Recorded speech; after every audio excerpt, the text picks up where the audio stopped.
हरे भगत को तुरंत प्रभु मिल जाए।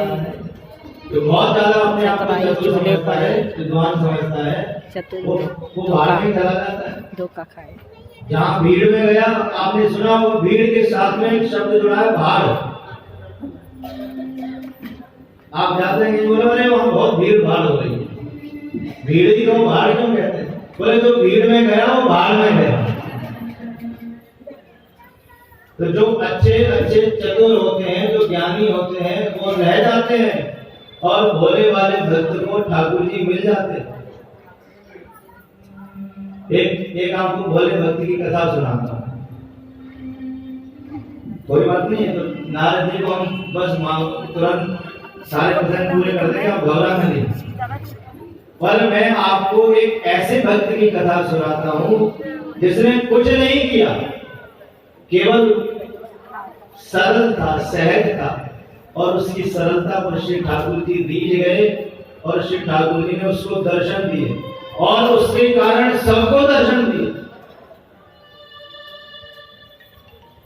एक भगत था महाराज, आपने हो सकता है सुनी भी होगी एक कथा, और फिर भी सुनो, कथाएं तो सारी सुनी होती है। एक भगत था, वो खूब खाता था पर करता कुछ नहीं था। हाँ, खूब खाए और कुछ नहीं करे, अपने घर में पड़ा रहे। आप जानते हैं कि जो कुछ नहीं करेगा फिर घर वाले भी दुखी हो जाते हैं, हाथ जोड़ लेते हैं, ऐसे आदमी को तो दूर ही रखो। कुछ कमाए धमाए नहीं, कुछ मेहनत परिश्रम ना करे और खाए खूब, तो घर वालों ने घर से निकाल दिया। बिना भोजन के रह नहीं पाता, बहुत भूखा, और अब पेटू था, दिन भर खाए और कुछ नहीं करे। अब बेचारा घर से निकल के ऐसे ही अपने लिए कोई स्थान ढूंढ रहा था, एक आश्रम में पहुंच गया और आश्रम में देखा कि सब, जैसे हमारे भंडारी बाबा है ना, आते हैं सब खाए पिए, सब तगड़े तगड़े। उसने विचार किया कि यहाँ सब जो है अच्छी व्यवस्था होगी, खाने पीने की खूब सुविधाएं होंगी। तो गुरु जी के पास गया, गुरु जी मुझे चेला बना लो। ठीक है भैया, बन जाओ। क्या करना होगा? कुछ नहीं करना है, मंत्र ले लो और जितना हो सके भगवान का नाम जपो। उस चेले ने कहा कि अच्छा भोजन, और भोजन हमारे 3 समय होता है, यदि तुम्हें ज्यादा भूख लगे तो तुम 4 समय करो। अब तो वो इतना खुश हो गया महाराज, यहाँ करना धरना कुछ नहीं है और दिन भर भोजन करो। पर उसको क्या पता, जहां होती हैं खुशियां वहां कुछ गम भी होते हैं, और जहां बजते हैं नटकारे वहां मातम भी होते हैं। खुशी और दुख सदैव एक जैसे नहीं रहते व्यक्ति के पास। एक दिन की बात है महाराज, एकादशी का दिन आया, सारे भंडारी आश्रम के ऐसे हाथ पे हाथ धरे हुए थे, कोई कुछ नहीं बनाता है। अब उसने मन में विचार किया कि आज क्या हो गया, आज अभी तक 9 बज गए, 10 बज गए, जलपान भी नहीं मिला। अब वो बेचारा इतना भूखा रहता था कि हर 2 घंटे बाद उसको भूख लगती थी। दौड़ा दौड़ा गुरु जी के पास में गया, गुरु जी से पूछा कि गुरु जी आज क्या बात है, तो भंडारी ऐसे हाथ पे हाथ धरे बैठे हैं, कोई कुछ बना नहीं रहा है। गुरु जी बोले अरे बेटा, मैं ध्यान नहीं रहा, आज तो एकादशी है, आज न कुछ बनेगा और न कुछ मिलेगा, आज तो सबको व्रत रहना पड़ेगा। उसने कहा कि हम नहीं रहे तो गुरु जी? बोले नहीं, आश्रम का नियम है, जो आश्रम में रहेगा उसको व्रत करना ही पड़ेगा। वो हाथ जोड़ के बोला गुरु जी एकादशी तो हम कर लेंगे, पर द्वादशी तो देख ही नहीं पाएंगे, क्योंकि एक दिन यदि व्रत कर लिया तो अगले दिन तो हमारे प्राण पखेरु उड़ जाएंगे। अब गुरु जी हंसने लगे, गुरु जी को दया आई, बेचारा भोला भाला भक्त है। तो कहा कि देखो हमारे आश्रम में तो भोजन नहीं बनेगा, अच्छा तुम बना देते हो? बोला अरे मरता क्या नहीं करता, लाओ आप दो हमें, तो हम सब बना लेंगे। 12-1-2 बज गए थे, दोपहर का समय हो गया था। गुरु जी ने भंडार से जो सूखा सामान था वो सब दिलवाए और उसको कहा कि देख बेटा भोजन बना के ठाकुर जी को भोग लगा के फिर खाना, बिना भोग लगाए मत खाना। अब वैसे विलम्ब हो गया था, जल्दी जल्दी से गया, नदी के किनारे पहुंचा, एक वृक्ष के नीचे बैठ के उसने जल्दी जल्दी भोजन बनाया और महाराज जैसे ही पाने वाला था, खाने वाला था, इतने में उसको याद आई कि गुरु जी ने कहा था कि भोग लगा कर ही भोजन पाना। अब इतना सरल भक्त था कि उसको पता ही नहीं बेचारे को कि ऐसे भोग की थाली रखो, पर्दा लगाओ, घंटी हिलाओ, भोग लगे। उसने सोचा कि भगवान आते होंगे, साथ में बैठ के भोजन खाते होंगे। तो अब वो भक्त श्री ठाकुर जी को बुलाने लगा, राजा राम आइए, प्रभु राम आइए, मेरे भोजन का भोग लगाइए। राजा राम आइए, प्रभु राम आइए, मेरे भोजन का भोग लगाइए। ओ राजा राम आइए, प्रभु राम आइए, मेरे भोजन का भोग लगाइए। ओ राजा राम आइए, प्रभु राम आइए, मेरे भोजन का भोग लगाइए। अब महाराज भगवान नहीं आए। उसने कहा कि देखो आचमनी अर्घान आरती यहाँ यही मेहमानी, आचमनी अर्घान आरती यहाँ यही मेहमानी। भक्त कहता है भगवान से न यहाँ आचमनी है, न अर्घा है, न आरती है, न सोने चांदी की थाली है, जल्दी से आ जाओ और भोजन पालो, मुझे बहुत तेज भूख लगी है। यदि आप नहीं आओगे तो मैं बिना भोग लगाए खा लूंगा। आचमनी अर्घान आरती यहाँ यही मेहमानी, आचमनी अर्घान आरती यहाँ यही मेहमानी। सूखी रोटी खाओ प्रेम से, पियो नदी का पानी, सूखी रोटी खाओ प्रेम से, पियो नदी का पानी। ओ राजा राम आइए, राम आइए, मेरे भोजन का भोग लगाइए। ओ राजा राम आइए, राम आइए, मेरे भोजन का भोग लगाइए। अब महाराज भगवान नहीं आए। उसने सोचा कि अच्छा अब मैं समझ गया, आप सोच रहे होंगे कि मैं सूखी रोटी और नदी का पानी पीने के लिए क्यों जाऊं। मैं तो आश्रम में जाऊंगा, बढ़िया बढ़िया दिव्य 56 भोग खाऊंगा। वो भक्त कहता है ठाकुर जी ऐसी भूल में मत रहना, आश्रम से तो जान बचा के हम ही आए, आप भी भूखे ही रह जाओगे। भूल करोगे यदि तज दोगे, भोजन भूखे सूखे। भूल करोगे यदि तज दोगे, भोजन भूखे सूखे।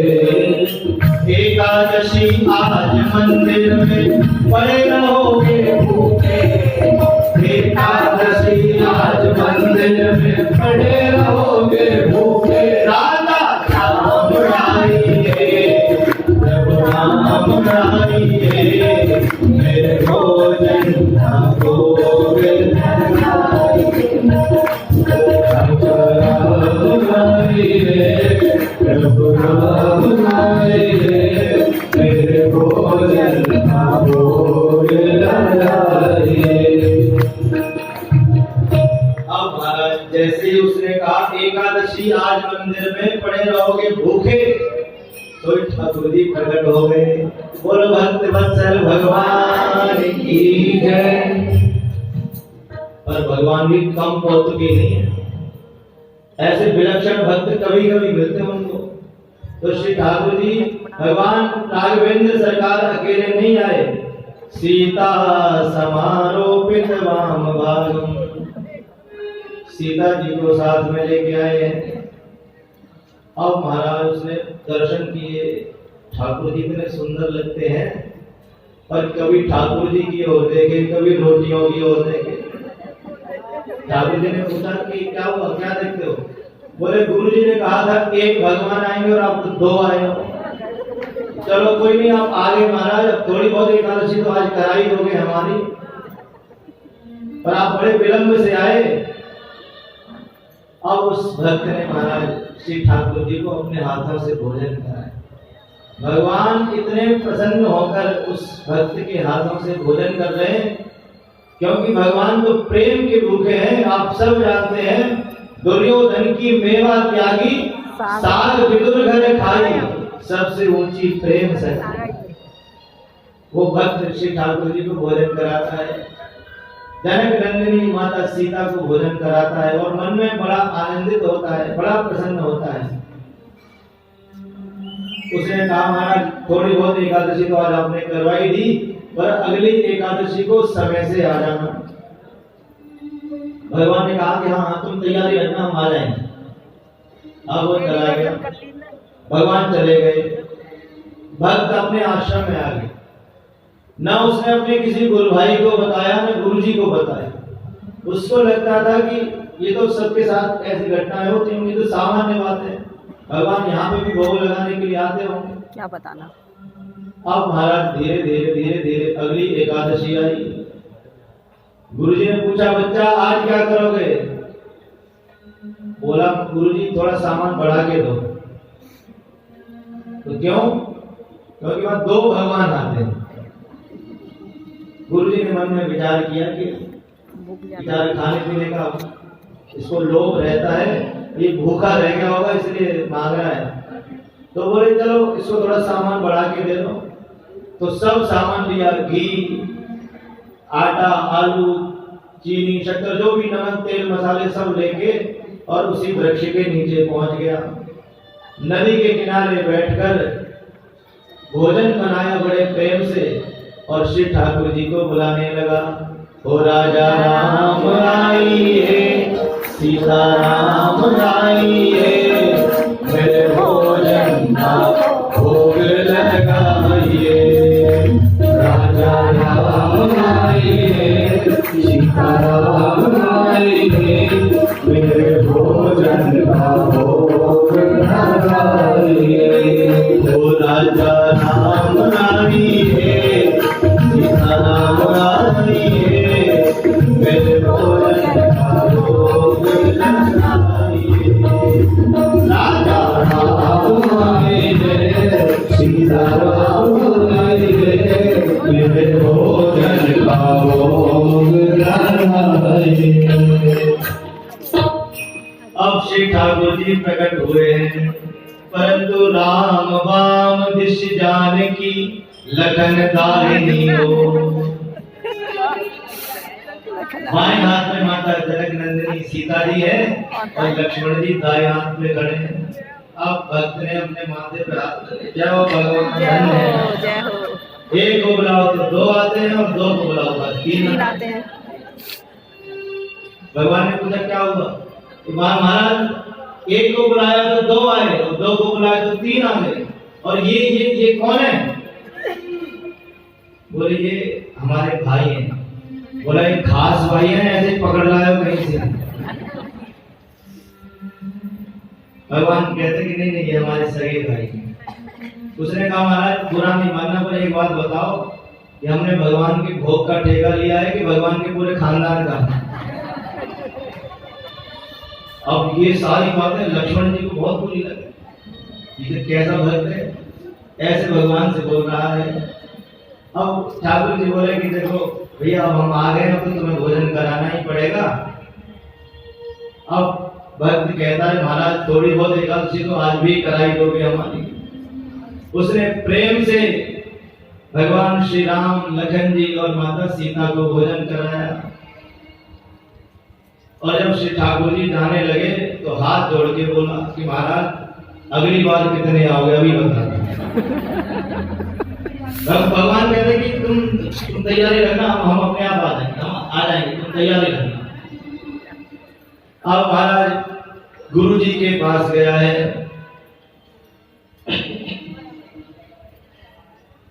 गुरु जी को फिर भी नहीं पता। अगली एकादशी आई, गुरु जी ने कहा, गुरु जी को बोला कि गुरु जी पहले 2 भगवान आए थे, फिर अब 3 आए और अब की बार पता नहीं कितने आए, इसलिए सामान और बढ़ा के 2 थोड़ा।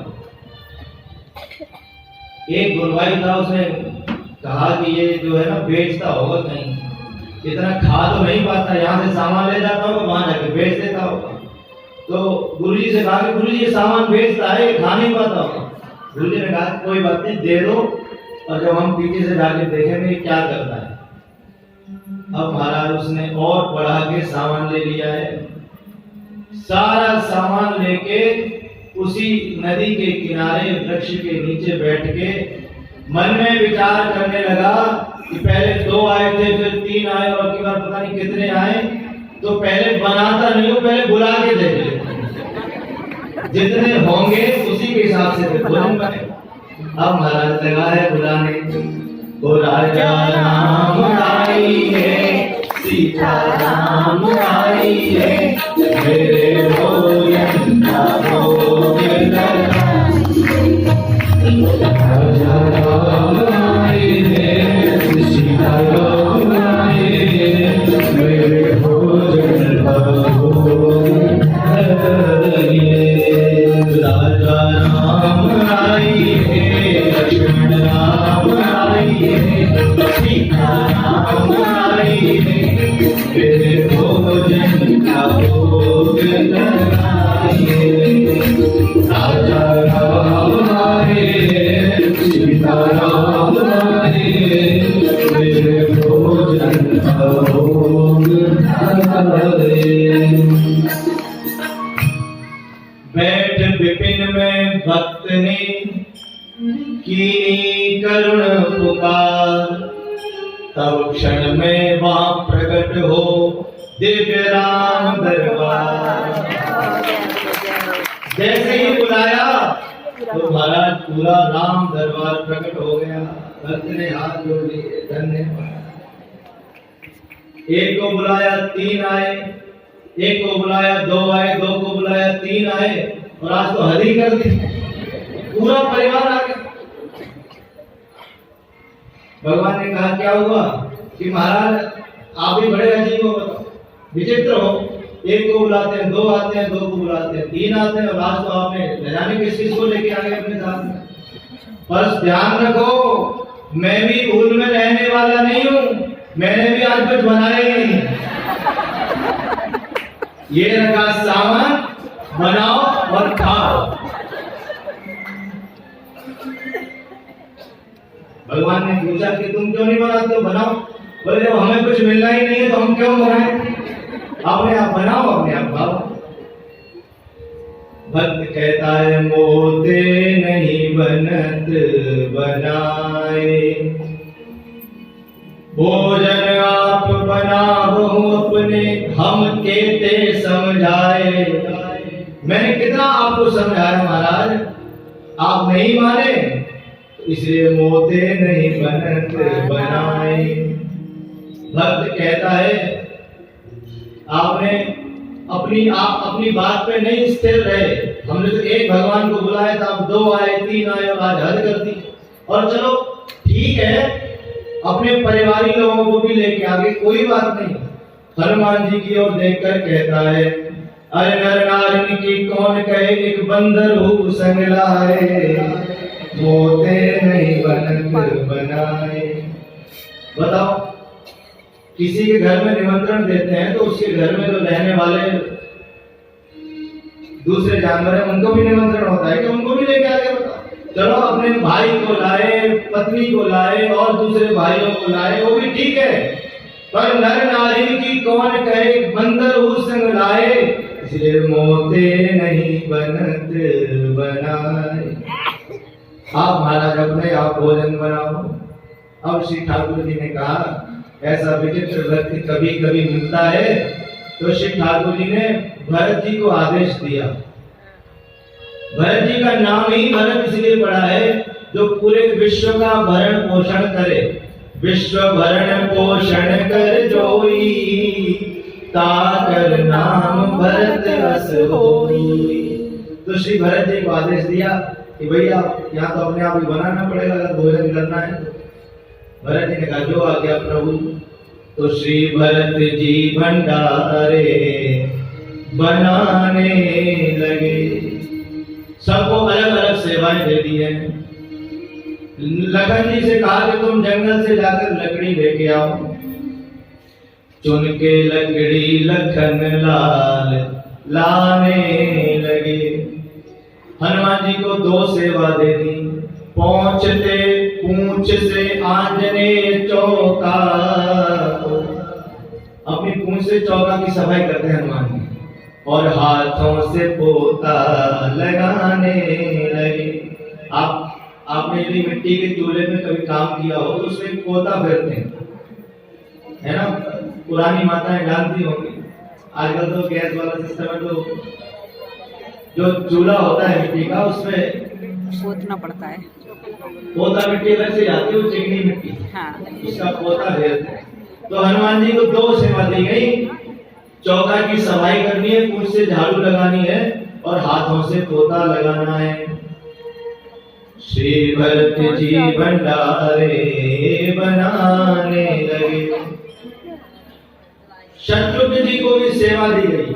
साग भाजी अमनिया कराने लगे। जो सब्जी इत्यादि थी, संतों की भाषा में उसको अमनिया करना कहते हैं।